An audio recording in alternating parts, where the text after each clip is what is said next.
Good morning, students. So today I am welcoming you on 23rd April 2021. I do hope you are enjoying your online studies.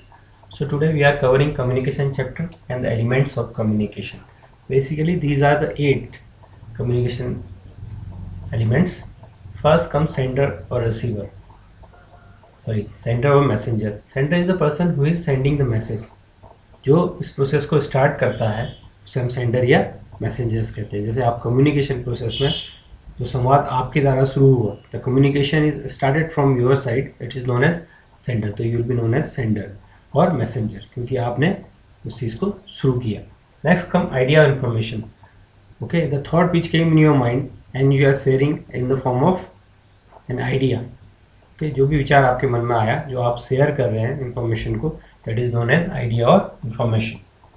Third comes message. That information which you are sending is all about what thing. ये किसके बारे में है, ये कहलाता है message. जैसे कि आप हो सकता है ये स्पोर्ट्स के बारे में आपने कोई चीज़ सोचा और शेयर किया, तो that is known as message about what. And comes encoding. Encoding होता है you use to use some common language और सिम्बल्स. आप अपनी भाषा को बताने के लिए कोई लैंग्वेज का प्रयोग करते हैं, सिम्बल्स को यूज़ करते हैं for sending and communicating, that is known as encoding. Then comes communication channel. Communication channel is the medium by which you are communicating. Right now I am conversating with all you. First medium is online. Okay, internet is there, and other medium is our oral communication. Air is there, which is making our communication is possible. Okay, if I am saying about written communication, writing, that moment a paper, chart, okay, that is the medium for the written communication. Then comes receiver. Receiver is the person who is receiving our communication. You are talking and you are listening. Okay, and you are the listener or receiver. Or if you send message to somebody who is receiving that message is known as receiver. And then comes decoding.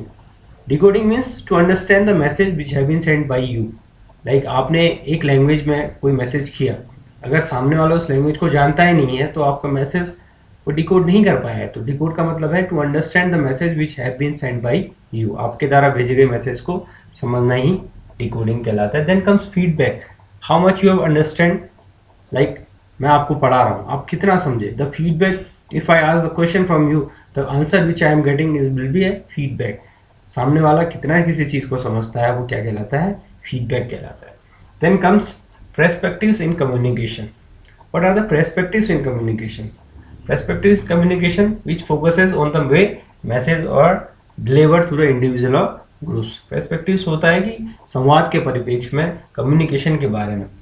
Basically, it focuses on the way messages are passed to the individual or groups. Then comes viewpoints.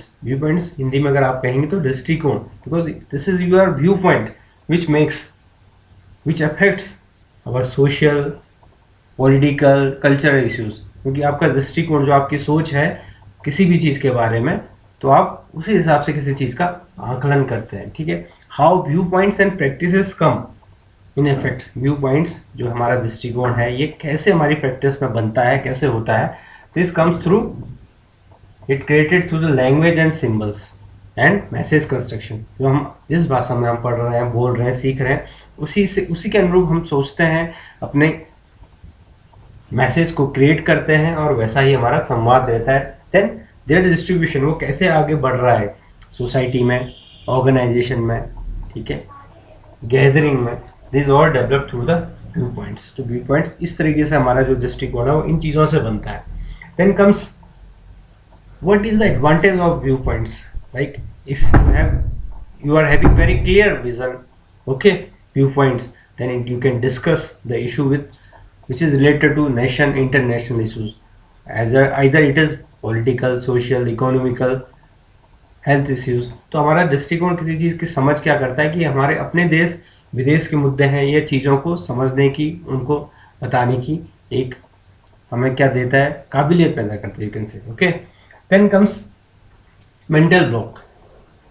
Normally जैसे कि शब्द से ही लग रहा है, mental block means that thinking, okay, that thinking which creates our, as per our thinking, our mind, we create our visual perceptions. ठीक है. that mental blocks that result from our visual perceptions. हमारे दिमाग की जो समझ है उसके हिसाब से हम क्या सोच रहे हैं, क्या एनालिसिस कर रहे हैं, तो वो कहलाता है आपका मेंटल ब्लॉक और visual perceptions. Okay, how we see the outer world, हम बाहरी दुनिया को कैसे देते हैं, as per we conceive idea and notions, हमारे पहले के जो विचार हैं, पहले से हम जो चीज़ों को देखते आ रहे हैं उसी हिसाब से हम बाहर की चीज़ों का आकलन करते हैं. अगर हम किसी देश की बात करें, हम कहते हैं भूटान, आपने भूटान के बारे में सुना है कि एक गरीब देश है, तो आप अपना आकलन उसी तरीके से करेंगे. अगर मैं कहता हूँ अमेरिका, तो आप सोचते हैं अमेरिका एक डेवलप कंट्री है, हर चीज़ वहाँ अच्छा होगा, बेहतर होगा, स्वास्थ्य सुविधाएं, सुरक्षा, ये सारी चीज़ें. तो ये क्या होता है कि हम प्री कंसीव आइडिया नोशन से किसी चीज़ का आकलन करते हैं.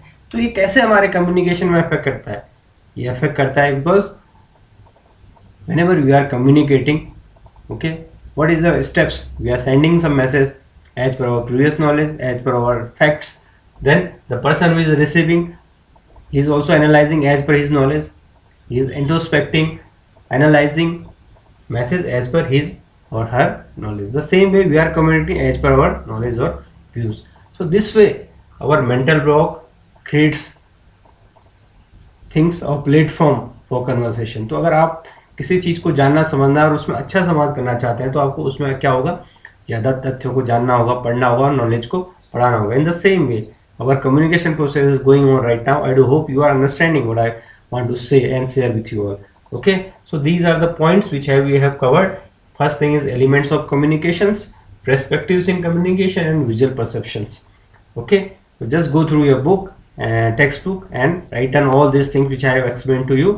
And I do hope in next meeting we can have some another Google Meet kind of things.